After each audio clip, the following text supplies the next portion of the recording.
Eu acho que antes da gente assistir o vídeo, é muito importante a gente entender como que chegou a demanda para você. Certo. Cara, demanda, normalmente ela chega meio quadrada. A galera, tipo, manda e-mail e fala, preciso fazer um vídeo tal. E aí vem para a produtora de duas frentes. Ou é uma agência que está intermediando a empresa, ou é a empresa direto que vem pedindo. Então, nesse caso, foi a empresa, o departamento de marketing, né, na pessoa da gerente de marketing, que é a Melissa, que solicitou, né, atualizar o filme institucional, que eu acho que tipo, fazia 10, 15 anos que não atualizavam, que não faziam, né, um novo. E aí a demanda veio, o primeiro lance assim, da demanda é um e-mail falando que precisa ser feito um filme institucional. E a gente que produz vídeo, filme e tal para o mercado, já sabe que o filme institucional é um filme que conta sobre a empresa, apresenta seus aspectos positivos, seus diferenciais, explica o que a empresa faz. E aí daí, para contar para passar essa mensagem, tem diversas formas. Então, partiu de um pedido, e aí então abre-se uma reunião de um briefing, né, para falar para a gente que caminho que é para seguir.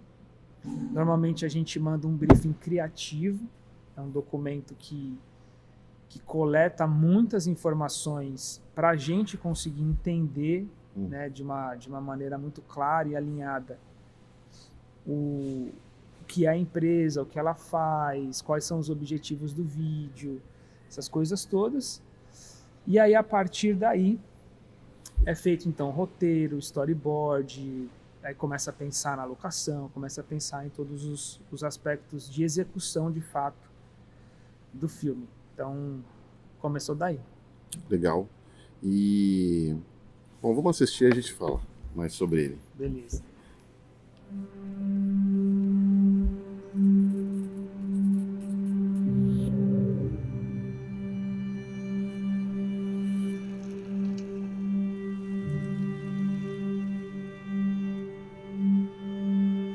Ele é quem? Esse aí é o fundador da Funny, é o Seu Rubens. Sr. Rubens.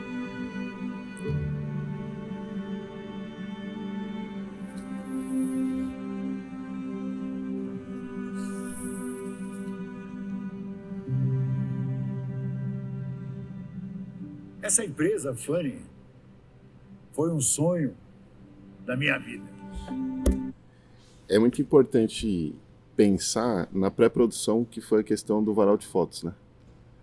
Como é que foi esse... Que é muito atípico para um filme institucional, diga-se de passagem. Exatamente, né? é uma coisa que chama muita atenção. Esse lance do varal é emblemático e deu trabalho, porque é o seguinte, ao decidir no roteiro a narrativa, a empresa queria fazer um caminho histórico.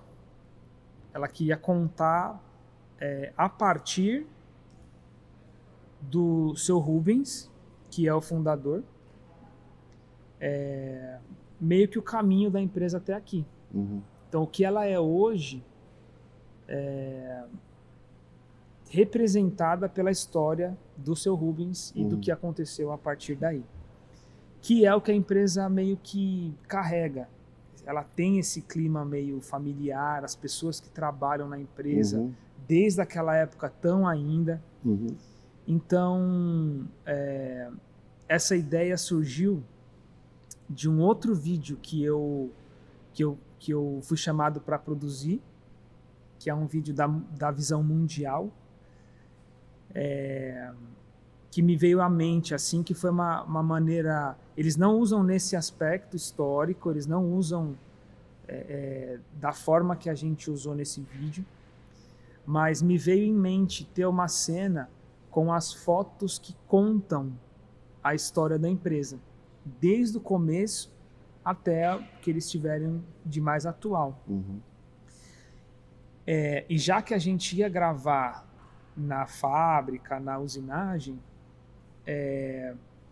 eu também pensei que isso ia ser algo legal para quem trabalha na empresa. Uhum. Então, tipo, quase que uma ação meio endomarketing, assim. A gente não sabia onde ia pendurar, porque a gente não sabia como era ainda a fábrica e tal, né? Mas a ideia surgiu daí. A forma de contar histórica, que esse filme estava sendo um filme que tinha uma narrativa histórica, foi fazendo um varal de fotos no próprio centro de usinagem, que é como eles chamam lá. E se eu puder, eu vou achar o vídeo que me veio em mente quando eu pensei sobre colocar o varal de fotos lá, e a gente já dá um play aqui. Eu acho que tá fácil, é um vídeo da Visão Mundial.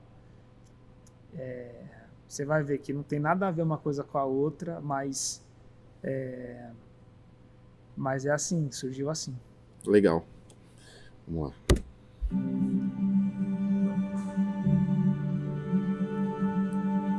Aqui vocês usaram o drone. E eu tive a sorte, a bênção de Deus. Aí tem um negócio interessante sobre isso. Você conhece o Thiago, que é o operador de drone. Agora o Thiagão tá, tipo, morando nos Estados Unidos. Cara, teve uma trajetória animal aqui no Brasil.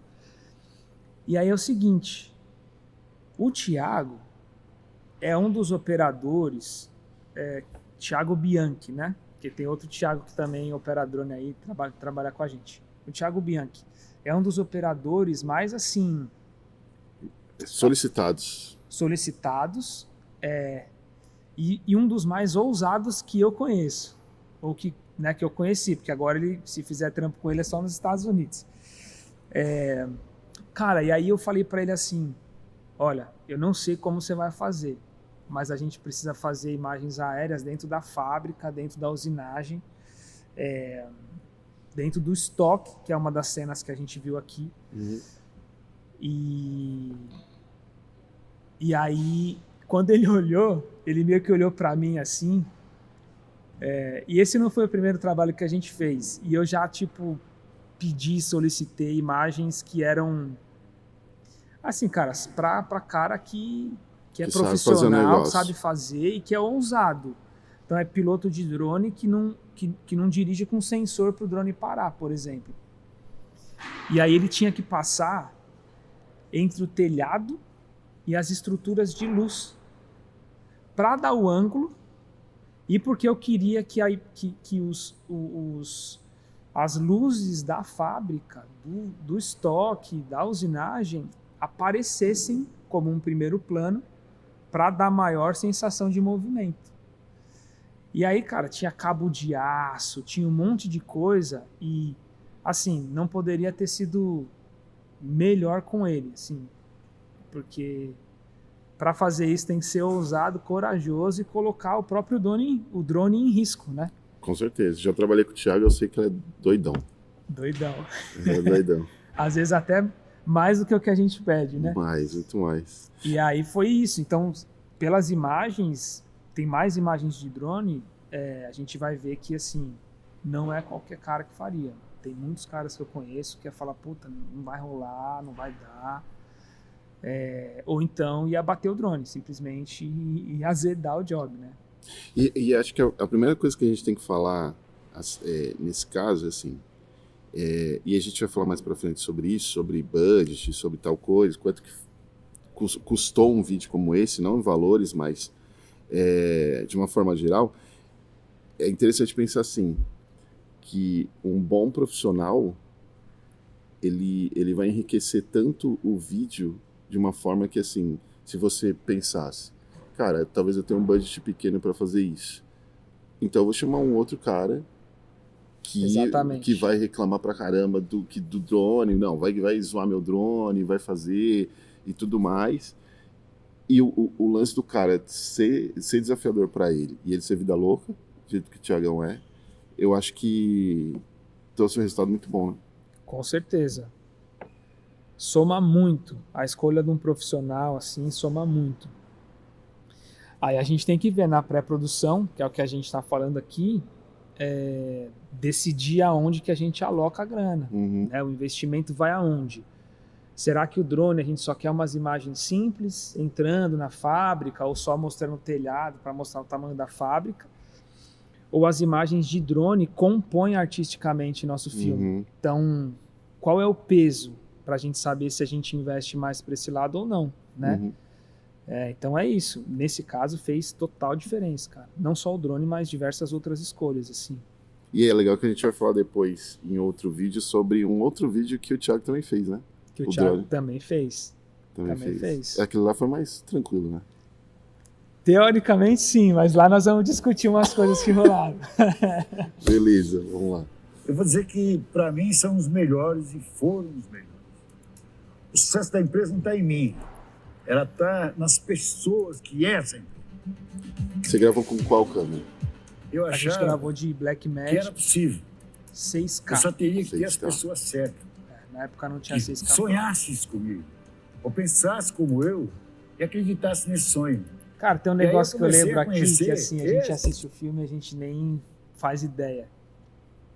A gente preparou um texto, foi roteirizado, preparado um texto pro seu Rubens chegar e ler. Não adiantou nada. Então você sabe como é. A gente calcula ali, tipo, horário de gravação, dentro da diária e tudo mais. E aí chega lá, tudo acontece. Então pode dar certo, pode seguir como a gente planejou e pode ir completamente diferente. Para as distâncias das câmeras que a gente precisava, o TP ficou muito longe dele. Não é que nem ficou muito longe, ficou quase que numa relação do que a gente usa aqui para gravar os vídeos internos. Mas ele não conseguia ver. E o óculos dele não estava lá. E aí, de repente, a gente teve que, tipo, compactar as coisas. E ele falou assim, quer saber? Eu vou falar aqui, vou contar a história aqui. E aí depois vocês recortam. Um perigo pra gente, né? Tipo, como é que fala? Super vulnerável, assim. Porque ele poderia contar e não ter conteúdo pra gente fazer o filme. Poderia matar o filme aí. E super delicado, porque você está tratando com o dono da empresa. Então você vai fazer o quê? Não, faz do meu jeito. Você vai falar, não, beleza, vamos fazer. E ali a gente ficou meio tenso para poder, ao longo da gravação, já entender se ele estava passando a informação que a gente precisava, porque a gente tinha um roteiro, a gente já tinha uma narrativa. O dia da execução, você não escolhe mudar texto, falar, agora não vamos falar sobre isso aqui que estava no roteiro, vamos falar sobre o que ele quer falar. Isso pra gente é um perigo enorme.